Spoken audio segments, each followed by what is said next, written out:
కిషన్ రెడ్డి గారు, మీరు ఒక బాధ్యత గల సెంట్రల్ క్యాబినెట్ మినిస్టర్. మిమ్మల్ని చూస్తుంటే మీ తోటి బండి సంజయ్ గారి వ్యవహారంలో వారు మాట్లాడే విధి విధానాలు, వారు మాట్లాడే స్టైల్ని చూసి మీరు కూడా వారి బాటలో నడుస్తున్నట్టుగా కనపడుతుంది. ఎందుకంటే నిన్న భారతదేశం ఎప్పుడైతే కప్పు గెలిచిందో రాష్ట్ర వ్యాప్తంగా కూడా ప్రజలు సెలబ్రేట్ చేసుకుంటున్నారు.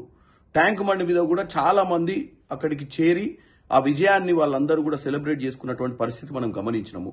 ఒక్క దిల్సుఖ్ నగర్ ప్రాంతంలో లా అండ్ ఆర్డర్ని కంట్రోల్ చేయడానికి తీసుకున్నటువంటి పోలీస్ చర్యలను తప్పుపడుతూ రాష్ట్ర ప్రభుత్వానికి క్రికెట్ గెలవడం మీద ఇంట్రెస్ట్ లేదని ఏదైనా దుష్ప్రచారం చేస్తున్నారో దాన్ని పట్టి చూస్తే మీరు ఒక బాధ్యత గల వ్యక్తిగా ఉండి కూడా కాంగ్రెస్ పార్టీపై దుష్ప్రచారం చేయడంలో భాగస్వామ్యం తీసుకోవడానికి తప్పుపడుతున్నాను.